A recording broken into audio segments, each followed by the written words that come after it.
Hi ಎಲ್ಲರಿಗೂ ನಮಸ್ತೆ. ದುರ್ಗಾ ವಿಶ್ವ ಲಾಗ್ಗೆ ನಿಮ್ಮೆಲ್ಲರಿಗೂ ಸ್ವಾಗತ. ನಾನಿವತ್ತು ಆಲೂ ಪರೋಟನ ಶೇರ್ ಮಾಡ್ತಾ ಇದ್ದೀನಿ. ತುಂಬ ಚೆನ್ನಾಗಿರುತ್ತೆ ಆಲೂ ಪರೋಟ. ಮಕ್ಕಳಿಗೆ ಲಂಚ್ ಬಾಕ್ಸ್ಗೂ ಕೂಡ ಆಗುತ್ತೆ. ಮತ್ತು ಒಂದೇ ರೀತಿ ರೊಟ್ಟಿ ಚಪಾತಿ ಯಾವಾಗಲೂ ಮಾಡ್ತಾನೆ ಇರ್ತೀವಿ, ಪೂರಿ ಎಲ್ಲನೂ. ಈ ರೀತಿ ಡಿಫ್ರೆಂಟಾಗಿ ಒಂದು ಸಾರಿ ಆಲೂ ಪರೋಟ ಮಾಡಿ, ತುಂಬ ಚೆನ್ನಾಗಿರುತ್ತೆ, ಬಾಯಿಗೆ ಒಳ್ಳೆ ರುಚಿ ಕೊಡುತ್ತೆ. ಇವಾಗ ಇದನ್ನು ಮಾಡೋದಕ್ಕೆ ನಾನು ಒಂದು ಪಾತ್ರೆ ತಗೊಂಡು ಗೋಧಿ ಹಿಟ್ಟನ್ನು ಹಾಕ್ಕೊಂಡಿದ್ದೀನಿ. 1 ಕಪ್ ಗೋಧಿ ಹಿಟ್ಟು ಹಾಕ್ಕೊಂಡಿದ್ದೀನಿ. ಗೋಧಿ ಹಿಟ್ಟನ್ನು ಇವಾಗ ಚಪಾತಿ ಅದಕ್ಕೆ ಚೆನ್ನಾಗಿ ಕಲಿಸ್ಕೋಬೇಕು ಸಾಫ್ಟಾಗಿ. ಅದಕ್ಕೆ 1 ಸ್ಪೂನ್ ಉಪ್ಪು ಕೂಡ ಹಾಕೋತಾ ಇದ್ದೀನಿ. ರುಚಿಗೆ ತಕ್ಕಷ್ಟು ಉಪ್ಪನ್ನು ಕೂಡ ಹಾಕೋತಾ ಇದ್ದೀನಿ. ಸ್ವಲ್ಪನೇ ನೀರನ್ನು ಹಾಕ್ಕೊಂಡು ಹಿಟ್ಟನ್ನು ಕಲಿಸ್ಕೋತಾ ಇದ್ದೀನಿ. ಇವಾಗ ಜಾಸ್ತಿ ತೆಳ್ಳಗೂ ಇರಬಾರ್ದು, ಗಟ್ಟಿಗೂ ಇರಬಾರ್ದು. ಆದಷ್ಟು ಚಪಾತಿ ಹಸಿಟ್ಟು ತುಂಬ ಸಾಫ್ಟ್ ಆಗಬೇಕು. ತುಂಬ ಸಾಫ್ಟಾಗಿದ್ದರೆ ಪರೋಟ ಕೂಡ ಅಷ್ಟೇ ಚೆನ್ನಾಗಿರುತ್ತೆ. ಹಿಟ್ಟು ಕೂಡ ಚೆನ್ನಾಗಿರೋದು ತೊಗೋಬೇಕು. ಹಿಟ್ಟು ತುಂಬ ಚೆನ್ನಾಗಿರಬೇಕು, ಆ ಥರದ್ದು ತೊಗೋಬೇಕು. ಒಳ್ಳೆ ಕ್ವಾಲಿಟಿಲಿರೋವಂಥ ಹಿಟ್ಟನ್ನು ತೊಗೋಬೇಕು. ನೋಡಿ, ಸ್ವಲ್ಪನೇ ನೀರನ್ನು ಹಾಕ್ಕೊಂಡು ಈಗ ಚಪಾತಿ ಅದಕ್ಕೆ ಕಲಿಸ್ಕೊತಾ ಇದ್ದೀನಿ. ಇದನ್ನು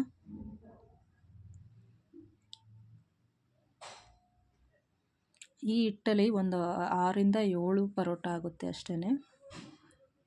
ಈಗ ನೋಡಿ, ಕಲಸಿಟ್ಟಿದ್ದೀವಿ.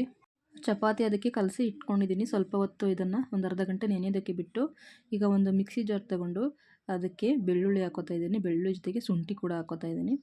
ಅದ್ರ ಜೊತೆಗೆ ಹಸಿಮೆಣ್ಸಿನ್ಕಾಯಿ ಹಾಕೋತಾ ಇದ್ದೀನಿ. ಒಂದು 3 ಖಾರಕ್ಕೆ ಹಸಿಮೆಣ್ಸಿನ್ಕಾಯಿ ಹಾಕೋತಾ ಇದ್ದೀನಿ. ಸ್ವಲ್ಪ ಜೀರಿಗೆ ಕೂಡ ಹಾಕೋತಾ ಇದ್ದೀನಿ. ಇದನ್ನು ನೀರು ಹಾಕ್ಕೊಳ್ದೆ ಈ ರೀತಿ ಪೇಸ್ಟ್ ಮಾಡ್ಕೊಬೇಕು. ಈಗ ಈರುಳ್ಳಿ, ಕೊತ್ತಂಬರಿ ಸೊಪ್ಪು, ಆಲೂಗೆಡ್ಡೆ ಕೂಡ ಬೇಯಿಸಿ ಇಟ್ಕೊಂಡಿದ್ದೀನಿ. ಇವಾಗ ಒಂದು ಪಲ್ಯ ರೀತಿ ಮಾಡ್ಕೋಬೇಕು. ಅದಕ್ಕೆ ಒಂದು ಗ್ಯಾಸ್ ಹಚ್ಕೊಂಡು ಬಾಣಲಿ ಇಟ್ಕೊಂಡು ಸ್ವಲ್ಪ ಎಣ್ಣೆ ಹಾಕ್ಕೊಂಡಿದ್ದೀನಿ. ಎಣ್ಣೆ ಚೆನ್ನಾಗಿ ಕಾಯ್ದಿದೆ. ನಾವು ಮೊದಲೇ ನೀರು ಹಾಕ್ಕೊಳ್ದೇ ಪೇಸ್ಟ್ ಮಾಡ್ಕೊಂಡಿದ್ವಲ್ಲ, ಬೆಳ್ಳುಳ್ಳಿ, ಶುಂಠಿ, ಹಸಿಮೆಣ್ಸಿನ್ಕಾಯಿ ಮತ್ತು ಜೀರಿಗೆಯನ್ನು ಹಾಕೋತಾ ಇದ್ದೀನಿ ಎಣ್ಣೆಗೆ. ಇದೆಲ್ಲ ಚೆನ್ನಾಗಿ ಎಣ್ಣೆಯಲ್ಲಿ ಫ್ರೈ ಮಾಡಬೇಕು ಒಂದು 5 ನಿಮಿಷ. ಇದ್ರ ಜೊತೆಗೆ ಈರುಳ್ಳಿ ಕೂಡ ಹಾಕೋತಾ ಇದ್ದೇನೆ. ಆ ಈರುಳ್ಳಿನ ಹಸಿಮೆಣ್ಸಿನ್ಕಾಯಿ, ಶುಂಠಿ, ಬೆಳ್ಳುಳ್ಳಿ ಜೊತೆ ಚೆನ್ನಾಗಿ ಫ್ರೈ ಮಾಡ್ಕೊಳ್ಳೋಣ ಒಂದು 5 ನಿಮಿಷ. ಎಣ್ಣೆ ಕೂಡ ಸ್ವಲ್ಪನೇ ಹಾಕೋಬೇಕು. 1 ಸ್ಪೂನ್ ತಗೊಂಡು ಈ ರೀತಿ ಒಂದು 5 ನಿಮಿಷ ಹಸಿ ವಾಸನೆ ಹೋಗೋವರೆಗೂ ಈರುಳ್ಳಿ ಜೊತೆಯಲ್ಲೇ ಫ್ರೈ ಮಾಡ್ಕೊಳ್ಳೋಣ.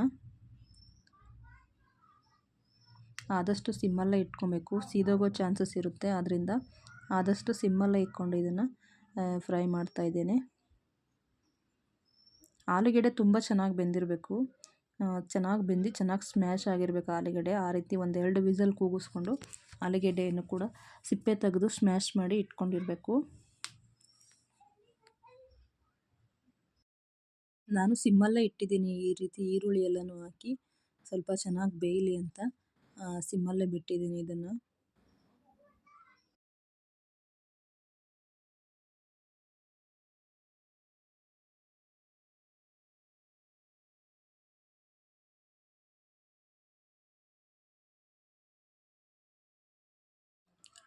ಈಗ ನೋಡಿ, ಚೆನ್ನಾಗಿ ಫ್ರೈ ಆಗಿದೆ.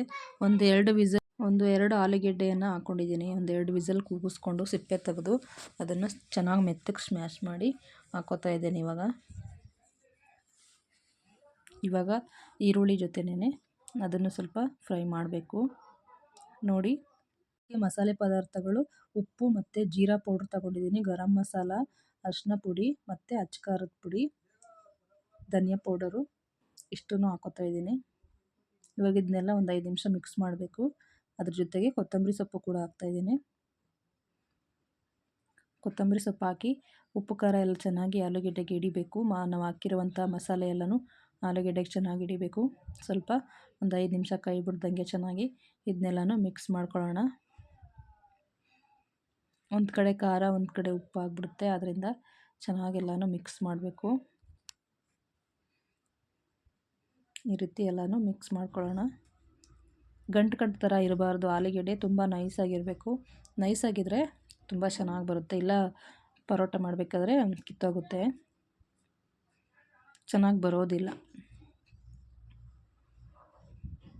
ಎಲ್ಲನೂ ಚೆನ್ನಾಗಿ ಮಿಕ್ಸ್ ಮಾಡ್ತಾಯಿದ್ದೀನಿ ಮಸಾಲೆ ಜೊತೆಲಿ.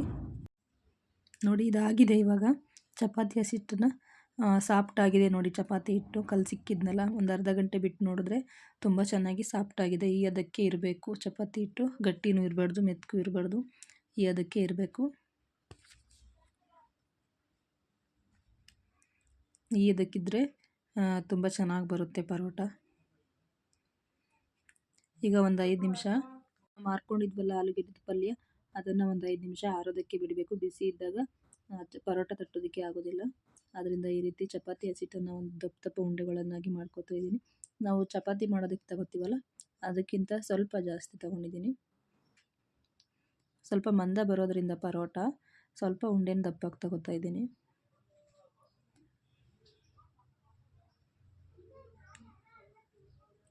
ಚೆನ್ನಾಗೆಲ್ಲನೂ ಉಂಡೆ ಮಾಡಿ ಇಟ್ಕೋತಾ ಇದ್ದೀನಿ. ಈಗ ತುಂಬ ಸಾಫ್ಟಾಗಿರಬೇಕು ಹಿಟ್ಟು. ನಾವು ಒಬ್ಬಟ್ಟು ತಟ್ತೀವಲ್ಲ ಅದಕ್ಕೆ ಮಾಡ್ಕೋತಾ ಇದ್ದೀನಿ. ಸೇಮ್ ಅದೇ ರೀತಿ ಒಬ್ಬಟ್ಟು ಹೇಗೆ ಮಾಡ್ತೀವಿ ಅದೇ ರೀತಿ. ಆಲೂಗೆಡ್ಡೆದು ಸ್ಟಫಿಂಗ್ ಇದೆಯಲ್ಲ, ಅದನ್ನು ಇವಾಗ ಇದರೊಳಗಡೆ ಹಾಕ್ಕೋಬೇಕು.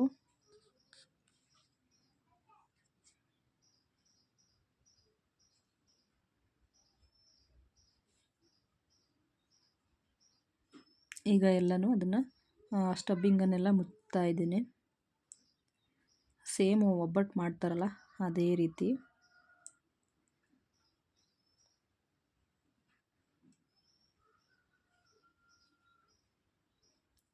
ನೋಡಿ, ಇದನ್ನು ಈ ರೀತಿ ಉಂಡೆಗಳನ್ನಾಗಿ ಮಾಡಿಕೊಂಡು ಮೈದಾ ಹಿಟ್ಟು ತೊಗೊಂಡಿದ್ದೀನಿ ನಾನು ಲಟ್ಟಿಸೋದಕ್ಕೆ. ಸುತ್ತಲೂ ಚೆನ್ನಾಗಿ ಮೈದಾ ಹಿಟ್ಟನ್ನ ಮಿಕ್ಸ್ ಮಾಡಬೇಕು. ಎಲ್ಲೂ ಜಾಗ ಇಲ್ದಂಗೆ ಮೈದಾ ಹಿಟ್ಟನ್ನು ಹಾಕ್ಕೋಬೇಕು.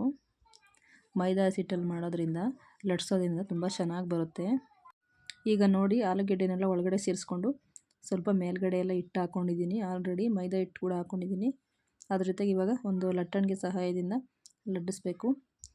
ಸ್ವಲ್ಪ ಗಟ್ಟಿನೇ ಇರಬೇಕು, ಅಂದರೆ ಪರೋಟ ಶೇಪ್ಗೆ. ಚಪಾತಿ ಅಷ್ಟು ತೆಳ್ಳಗಿದ್ರೆ ಆಗೋಲ್ಲ. ಆಲೂಗೆಡ್ಡೆ ಎಲ್ಲ ಈಚೆ ಬಂದುಬಿಡುತ್ತೆ. ಜಾಸ್ತಿ ಪ್ರೆಸ್ ಮಾಡೋ ಹಾಗಿಲ್ಲ, ಸುಮಾರಾಗಿ ಪ್ರೆಸ್ ಮಾಡಬೇಕಷ್ಟೇ ಈ ರೀತಿ ಮಾಡೋದಕ್ಕೆ. ಎಲ್ಲವನ್ನೂ ಇದೇ ರೀತಿ ಸ್ಟಫಿಂಗ್ ಮಾಡಿ ಇಟ್ಕೋತಾ ಇದ್ದೇನೆ.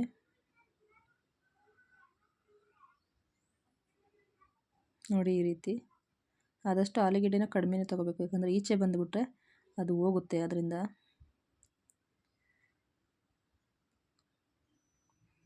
ಆಲೂಗೆಡ್ಡೆನೆಲ್ಲ ಒಳಗಡೆ ಸೇರಿಸಿ ಚೆನ್ನಾಗಿ ಫಿಲ್ ಮಾಡಿ ತಕ್ಕೋಬೇಕು. ಇದನ್ನು ಮಿಕ್ಕಿದಂಥ ಹಿಟ್ಟನ್ನೆಲ್ಲ ಎಳ್ಬಿಡಬೇಕು, ಮಂದ ಆಗಿಬಿಡುತ್ತೆ ಇಲ್ಲಾಂದರೆ. ಇದನ್ನು ಕೂಡ ಹಾಗೆಯೇ ಮೈದಾ ಹಿಟ್ಟಿನಿಂದ ಚೆನ್ನಾಗಿ ಕವರ್ ಮಾಡ್ತಾಯಿದ್ದೀನಿ. ಇದನ್ನು ತುಂಬ ಸುತ್ತಲೂ ಹಿಟ್ಟನ್ನು ಮಾಡ್ಕೋಬೇಕು. ಮೈದಾ ಹಿಟ್ಟಲ್ಲೂ ಕೂಡ ಲಟ್ಟಿಸ್ಕೋಬೋದು, ಗೋಧಿ ಹಿಟ್ಟಲ್ಲೂ ಕೂಡ ಲಟ್ಟಿಸ್ಕೋಬೋದು. ಆದರೆ ಕೋಟಿಂಗ್ಗೆ ಸುತ್ತಲೂ ಮೈದಾ ಹಿಟ್ಟನ್ನೇ ಹಾಕ್ಕೋಬೇಕು. ಜಾಸ್ತಿ ಪ್ರೆಸ್ ಮಾಡಿದ್ರೆ ಏನು ಮಾಡುತ್ತೆ, ಒಳಗಡೆ ಇರೋ ಆಲೂಗೆಡ್ಡೆ ಎಲ್ಲ ಈಚೆ ಬಂದುಬಿಡುತ್ತೆ. ಅದರಿಂದ ಸುಮಾರಾಗಿ ನಿಧಾನಕ್ಕೆ ಪ್ರೆಸ್ ಮಾಡಬೇಕು.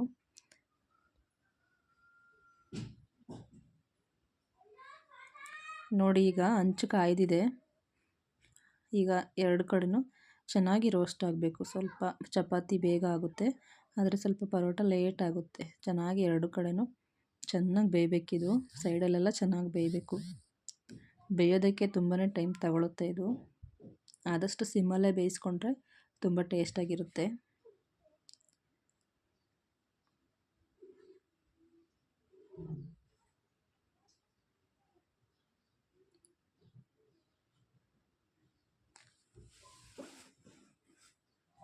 ಎರಡು ಕಡೆನೂ ತಿರ್ಬಾಕಿ ಬೇಯಿಸ್ಕೊತಾ ಇದ್ದೀನಿ. ಇವಾಗ ಚೆನ್ನಾಗಿ ರೋಸ್ಟ್ ಆದರೆ ತುಂಬ ಚೆನ್ನಾಗಿರುತ್ತೆ. ಬರೋದೇ ತಿನ್ನೋದಕ್ಕೆ ಅಷ್ಟು ಚೆನ್ನಾಗಿರುತ್ತೆ. ಒಳಗಡೆ ಎಲ್ಲ ಮಸಾಲೆ ಎಲ್ಲ ಹಾಕಿದ್ದೀವಲ್ಲ ಆಲೂಗೆಡ್ಡೆ ಜೊತೆಲಿ, ಬರೋದು ಕೂಡ ತಿನ್ಬೋದು, ಅಷ್ಟು ಚೆನ್ನಾಗಿರುತ್ತೆ. ಎಲ್ಲವನ್ನು ಇದೇ ರೀತಿ ಸ್ವಲ್ಪ ಎಣ್ಣೆ ಜಾಸ್ತಿನೇ ಹಾಕ್ಕೊಂಡು ಚೆನ್ನಾಗಿ ಬೇಯಿಸ್ಕೊತಾ ಇದ್ದೇನೆ. ತುಂಬ ಸಾಫ್ಟಾಗೂ ಇರುತ್ತೆ, ತುಂಬ ರುಚಿಯಾಗೂ ಇರುತ್ತೆ.